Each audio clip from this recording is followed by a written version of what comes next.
standing, we are standing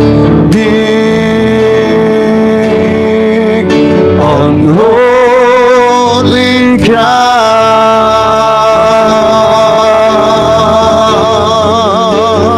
and I know that's there are angels all around. Let us praise, let us praise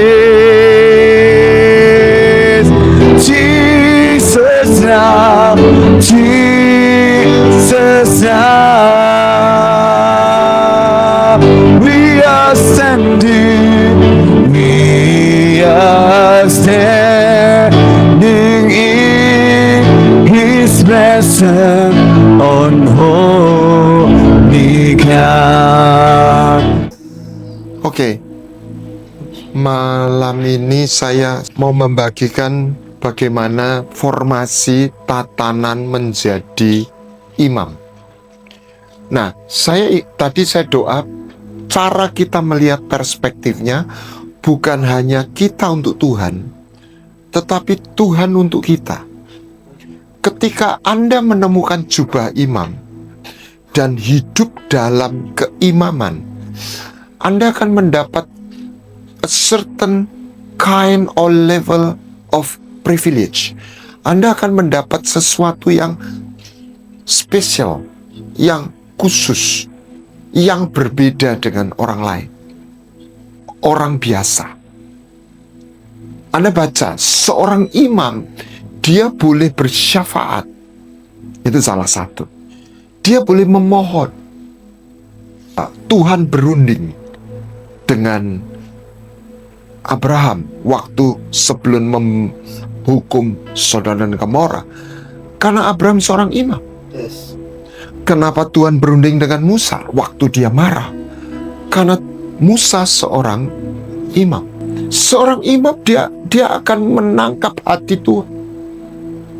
Dia tidak hanya diampuni, dia boleh berjalan bersama Tuhan. Seorang imam, dia boleh masuk ke ruang kudus. Dia boleh berjalan dalam hadirat Tuhan. Tetapi seorang imam juga punya kualifikasi. Dan pelanggaran seorang imam itu lebih fatal daripada orang biasa. Sebaliknya. Tetapi ya itu konsekuensi. Anda mau misalnya orang sukses, ya dia punya tanggung jawab, dia punya dampak, dan dia punya sesuatu yang tertuntut dalam dirinya, beda dengan orang biasa. Amin. Misalnya, saya pernah sharing, orang miskin nggak memberi itu kurang percaya. Tetapi orang cukup tidak memberi itu tidak taat. Tapi orang kaya tidak memberi itu kejahatan. Tangkap saudara? Kenapa saudara dihukum? Karena dia kaya, tapi dia tidak peduli orang miskin dan sengsara. Kalau dia tidak kaya, dia nggak salah. Yesus berkata, kalau engkau nggak lihat, engkau tidak dosa. Tapi orang yang tidak berani maju, tidak kepingin iman, ya rugi sendiri. Tangkap saudara? Kenapa? Karena kerajaan surga itu penghuninya adalah imam. Dia raja yang imam. Seorang imam dia bisa berdoa, minta untuk suaminya, untuk anaknya, untuknya. Itu imam. Orang tua seharusnya jadi imam, bukan hanya sebagai bapak dan ibu. Jadi kalau anaknya salah, anaknya berbuat jahat, berbuat dosa, dia langsung berdoa, memohon anugerah. Tolong Tuhan, jangan kau hukum dia. Tolong Tuhan, berikan anugerahmu kepada dia. Amin. Itulah imam. Itulah sebabnya ketika satu orang menjadi imam, Tuhan berkata, seisi rumah akan selamat. Makanya salah satu yang harus kita menangkan adalah berdamai dengan orang seisi rumah. Kalau imamnya sakit hati sama saudaranya, sama anaknya, sama bapak ibunya, nggak bisa berfungsi sebagai imam. Karena dia nggak bisa bersyafaat. Sebelum dia mengampuni, saya berdoa sama papa saya. Saya nginjili, saya ya papa saya dokter pemimpin, emangnya lu siapa? Tapi satu hari saya nyembah, saya dapat penglihatan hati Tuhan kepada papa saya. Saya nangis sih, saya berhenti menghakimi papa saya. Aneh bin ajaib kalau saya tambahin. 1 minggu kemudian dia baca Alkitab tanpa saya minta. Tuhan jamah hatinya. Karena ketika saya bersyafaat, saya berdamai, saya tidak lagi menghakimi, saya bersyafaat. Tuhan bekerja. Amin. Siapa mau jadi imam? Seorang imam adalah seorang penyembah. Seorang penyembah bukan sekedar menyembah, tetapi seorang yang punya persekutuan dengan Tuhan. Saya ambil formatnya adalah korban sajian. Ada korban bakaran, ada beberapa format. Tetapi saya mau approach dari sini. Ada kemenyan, ada garam, ada tepung, ada minyak. Dan saya melihat garam itu dipakai untuk mentahirkan. Tepung dipakai Elisa juga untuk mentahirkan maut yang ada di kuali. Minyak kita tahu orang yang sakit selain diurapi, minyak untuk orang kesem. Jadi 3 ini selain fungsi ini perjanjian, ini persembahan, ini pengurapan, mereka 3-tiganya memiliki satu nuansa membawa kesembuhan.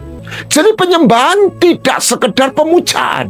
Seorang penyembah bukan hanya dia qualified untuk melakukan pekerjaan Tuhan, tetapi dia menyediakan diri untuk menjadi persembahan. Ternyata ada spiritual formation yang tidak hanya pengampunan dan pertolongan. Saya terus terang, tanda petik saya nggak habis ngerti. Kenapa poin ini tidak lagi disampaikan di gereja? Makanya saya khawatir tidak banyak orang yang menemukan jubah imam di dalam gereja. Padahal kerinduannya Tuhan, engkau adalah imamat yang rajani. Dimulai dari apa? Ini bukan, saya tidak ingin kalau ngomong gini hanya dalam nuansa kebenaran, sehingga seolah-olah saya ini menegur-menegur, bukan. Saya mau approach begini. Ini adalah kerinduan Tuhan. Karena Tuhan itu mengasihi jemaat itu one by one. Amin. Anda itu bukan sekedar nomor. Anda itu pemeran utama di dalam masing-masing ya, gitu ya. Tuhan ingin menyediakan cerita kepada setiap orang. Amin. Ceritanya dia. Dari situ 5 jawatan diberikan supaya mendampingi, melengkapi umat Tuhan menemukan destininya. Amin. Efesus pasal 4. Orang biasa nggak punya tujuan. Orang biasa nggak pernah diproses. Areng itu nggak pernah diproses. Berlian itu areng yang diproses. Batu bara itu areng yang diproses. Ada harganya. Masuk lagi, dia jadi intan. Masuk lagi jadi berlian. Sampai level mana Anda dan saya mau diproses? Kalau kita sedikit diproses sedikit, sudah nggak mau, kita nggak pernah jadi. Yes. Bukan Tuhan tidak mengasihi. Makanya mental itu perlu disiapkan. Yes. Banyak orang sudah dapat penglihatan, profetik, mentalnya rusak. Mentalnya lemah.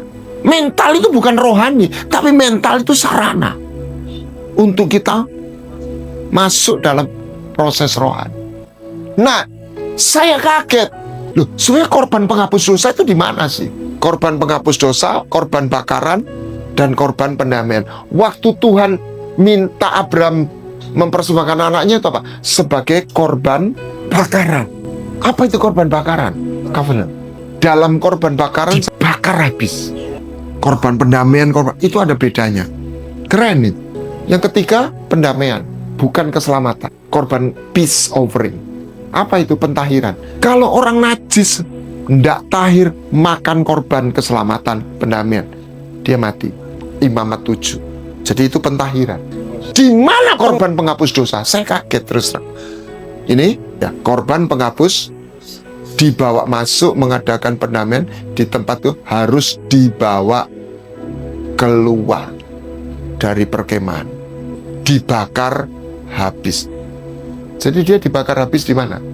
Di luar perkemahan. Ini Imamat 16, lalu Ibrani 13 ngomong lagi, tubuh binatang yang darahnya dibawa masuk sebagai korban dibakar di luar perkemahan. Makanya Yesus itu mati di luar Yerusalem sebagai korban penghapus dosa. Waktu dia malam terakhir, dia di mana? Dia di Yerusalem. Itulah darah perjanjian. Waktu dia mati, dia di luar.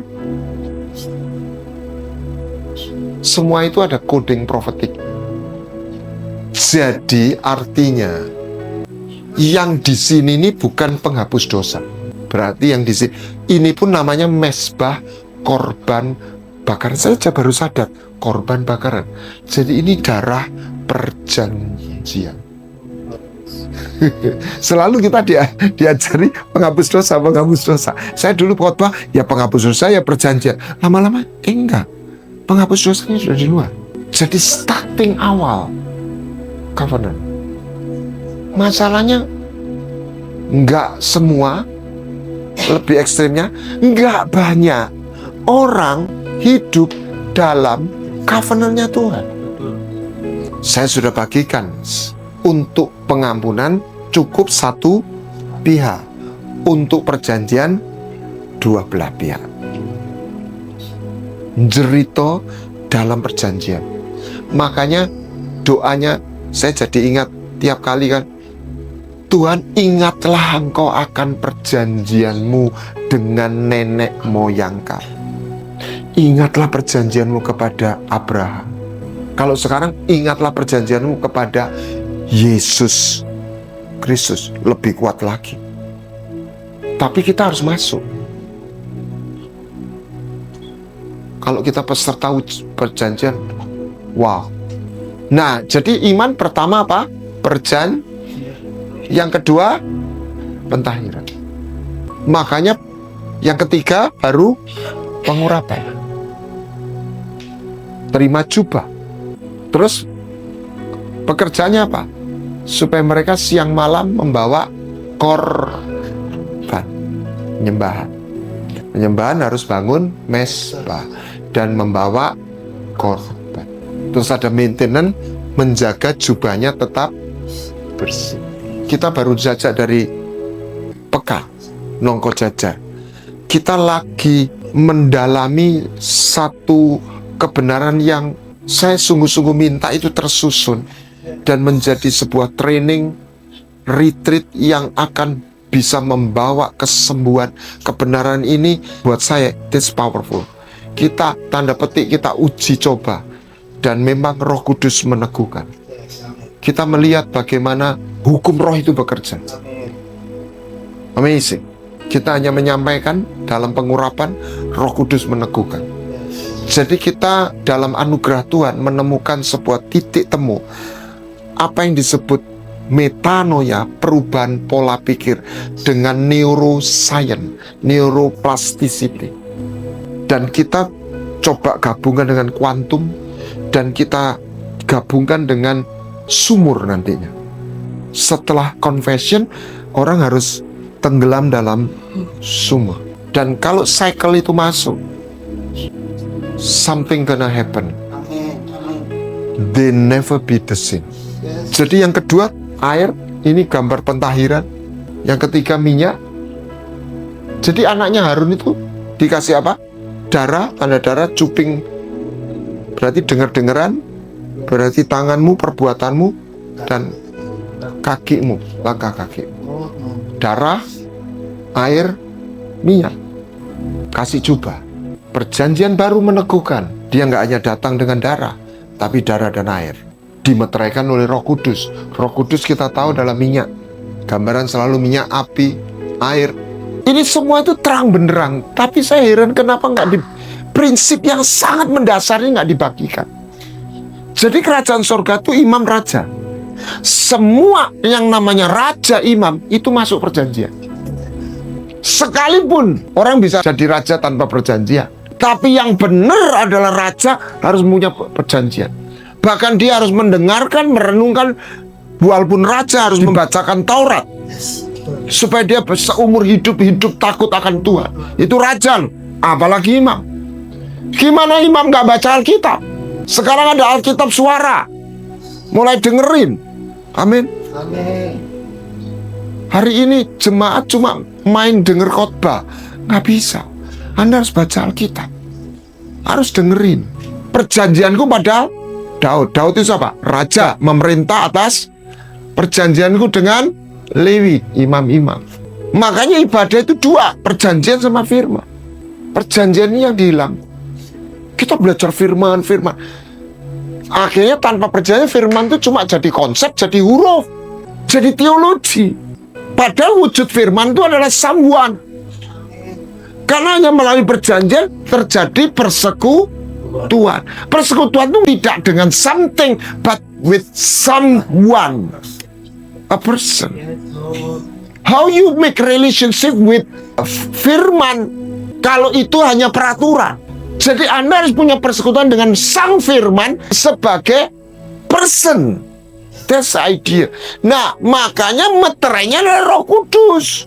Nah, saya jadi ingat kata dimeteraikan itu bukan hanya dimeteraikan, karena Roh Kudus itu perwujudan dari Yesus.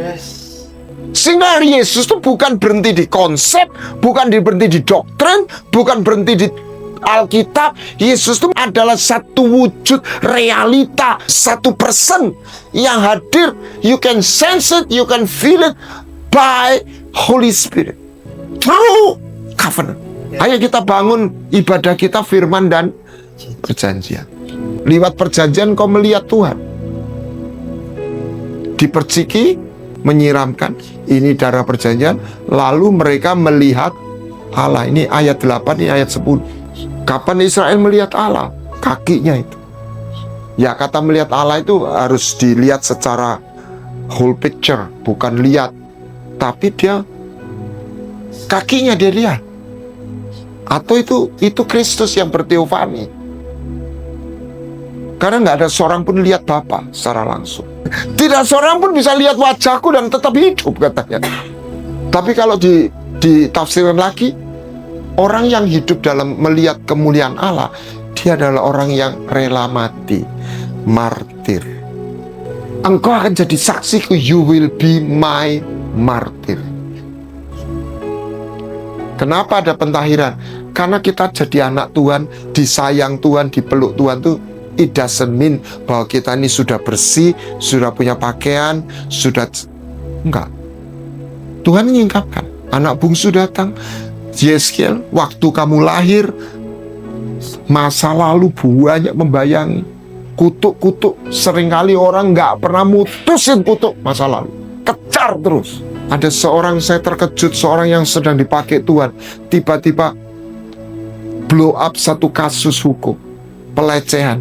Padahal itu terjadi 14 tahun yang lalu. Itu dosa yang dia lakukan 14 tahun yang lalu. Ketika dia nggak bereskan, tiba-tiba itu keluar sebuah tuntutan.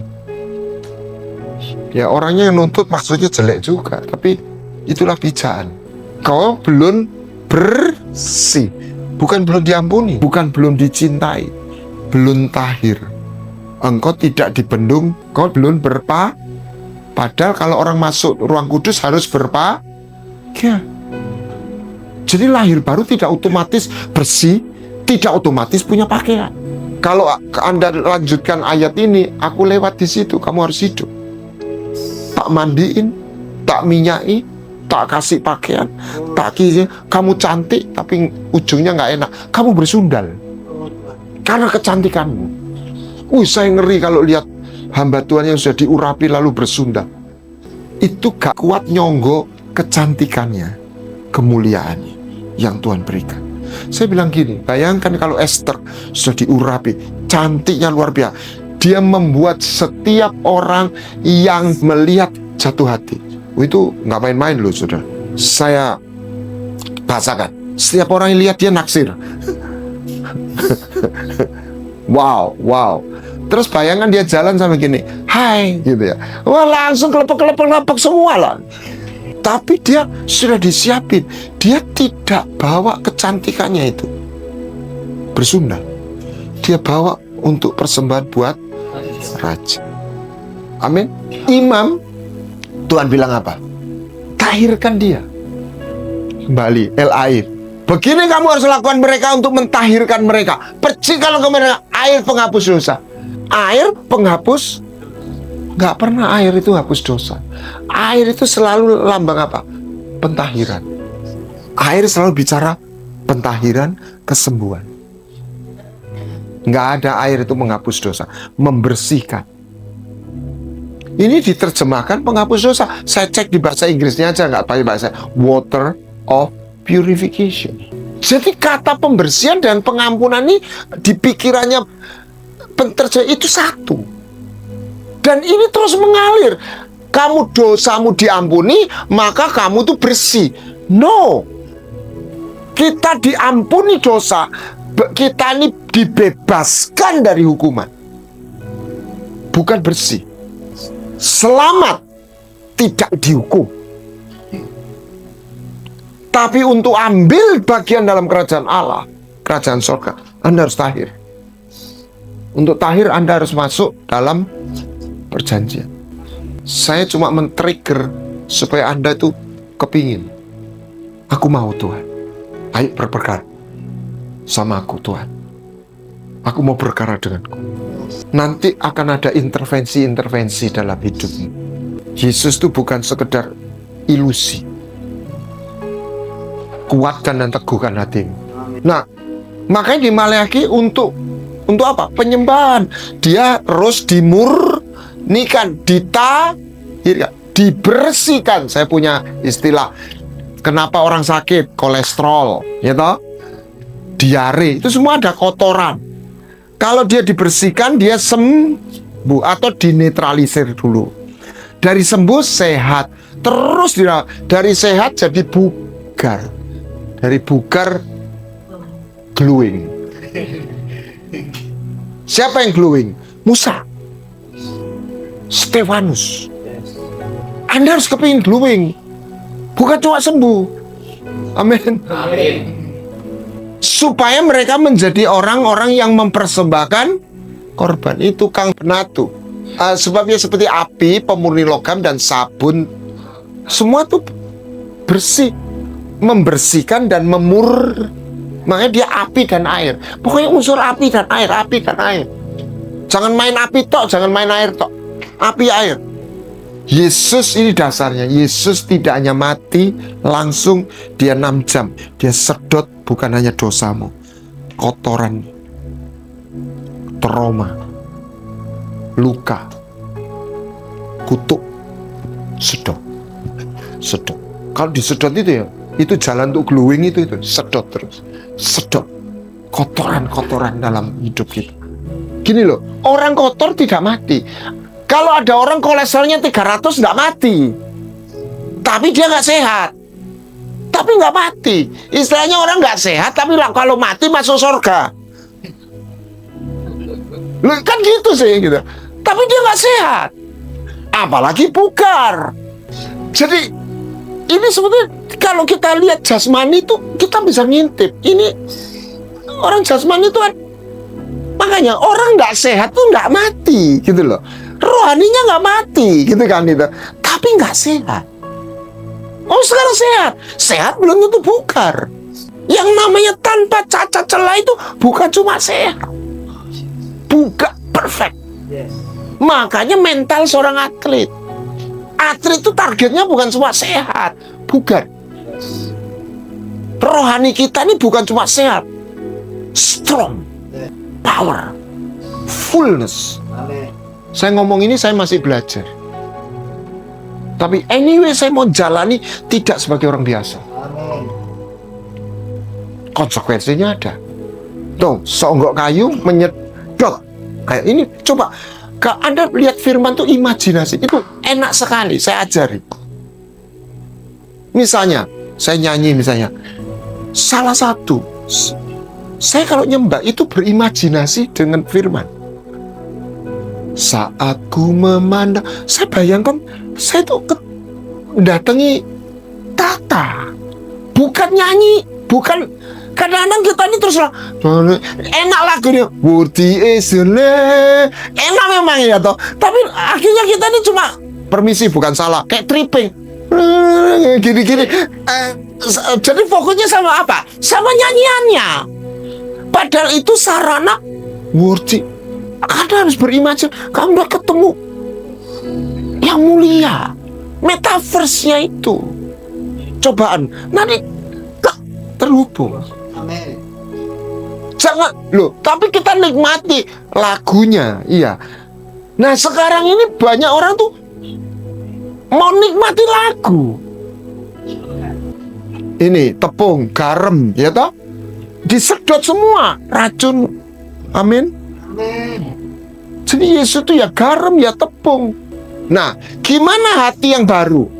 Ternyata di atasnya apa?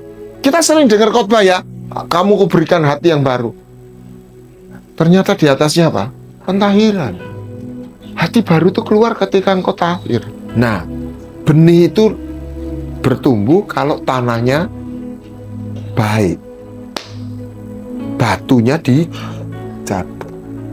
Yesus itu keluar. Jadi istilahnya mengeluarkan Yesus yang sudah ada di dalam kita. Yesus itu terpenjara oleh kefanaan kita, kedagingan kita, dosa kita. Kalau itu lepas, makanya semua penghalang. Gilgal itu daging, Betel itu apa? Jericho itu musuh, apa? Roh jahat. Katanya itu ada khotbah, kalau semua fil-fil itu, apa? Tirai-tirai itu lewat, masuk terakhir Yordan. Yordan apa? Ego. Ego. Ketika semua tirai itu, you will see the glory of God. Show me thy glory. Yes, amen. Siapa bilang yang diurapi itu cuma imam? Raja diurapi. Anda bisnislah dengan pengurapan. Yes. Jadi profesional, jualan dengan pengurapan. Lakukan dengan pengurapan. Pengurapan bukan hanya untuk imam. Saul diurapi, Daud diurapi. Salahnya Saul tanpa Nah, korban. Abraham tidak hanya percaya, dia walk. Dia bangun mezbah, dia bawa korban. Puncaknya di mana? Gunung Muria. Sorga itu buka, karena di Gunung Muria dibangun bait suci. Dan waktu Salomo menyembah, api turun dari surga.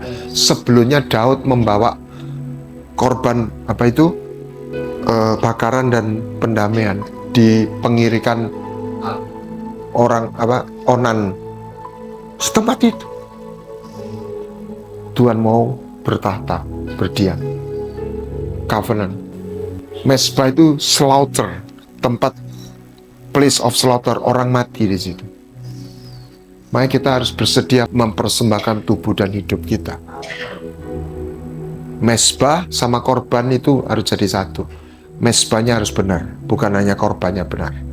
Bedanya Menara Babel sama mezbah Tuhan adalah satu dari batu bata. Metode manusia itu boleh saja, tapi jangan orang dicetak hanya oleh program. Anda harus mengalami hatimu dibentuk oleh Roh Kudus. Saya bisa khotbah, kita bisa, tapi pembentukan hati oleh Roh Kudus. Sebagian orang dicetak oleh program gereja saja. No way. Dia hanya jadi aktivis gereja. Dia nggak pernah jadi man of God.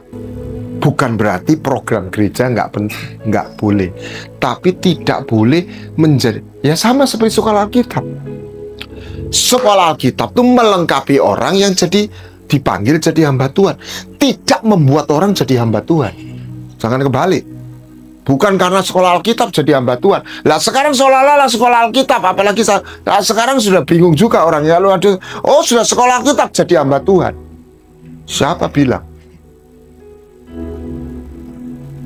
yang membuat jadi hamba Tuhan adalah Tuhan. Tapi dia harus, buminya harus dia belajar. Dia sekolah Alkitab bisa saja. Jadi saya nggak anti sekolah Alkitab. Saya nggak anti program. Saya ini sekolah Alkitab loh. Saya itu juga jalani program-program apa itu dulu, ikut apa itu. Itu memberkati saya. Tetapi kita harus, misalnya kita ngadain training, ya toh. Saya selalu wanti-wanti, kita nemukan bahan atau kebenaran, tapi bukan ini kalau tanpa Roh Kudus, tanpa kehadirannya dia, ini hanya tulisan mati. Tapi ketika Roh Kudus menghidupkan bersama dengan pesan yang selaras dengan firman, itu jadi kuasa kehidupan. Korban, mur, kemenyan, mas. Anda harus belajar menabur keuangan. Anda harus belajar diproses, dipotong, mur, kematian. Anda harus belajar taat di dalam tugas-tugas pelayanan, tugas-tugas pekerjaan yang Tuhan berikan. Kita dipanggil jadi batu yang hidup. Nyembah, hidup, tapi harus mau tersambung dengan yang lain. Anda nggak bisa nyembah Tuhan, tetapi nggak bisa nggak mau terhubung, nggak mau nerima yang lain, nggak bisa. Nah, inilah ketika engkau hidup dalam hadirat Tuhan, engkau akan mendapat sumur itu, air kehidupan. Ini mata air. Biar ku datang ke sungaimu, Tuhan, kau boleh minum. Biar ku di sungaimu, Tuhan, biar ku hidup dalam sungaimu, Tuhan, biar ku datang, terus biar ku minum, biar ku hidup. Barang siapa haus, biarlah dia datang dan minum air dengan cuma-cuma. Tuhan tidak kasih minum tok, Tuhan kasih makan. Barang siapa membasuh jubahnya, menjaga jubahnya, dia boleh makan buah kehidupan. Dia nggak mati, hidup dalam keabadian. Itulah yang mau ditawarkan Yesus. Bukan beragama, terhubung. Alami, hidup di situ. Terus mengalir, Anda akan lihat perubahan di dalam hidup. Bukan saya nggak bisa merubah hidup Anda. Kuasa kehidupan dari Tuhan. Ayo kita bangkit. Bayangkan ada tahta. Dari tahtanya keluar apa? Sungai air. Anda minum, Anda nyembah. Karena kita adalah imam. Ayo kita bangkit berdiri.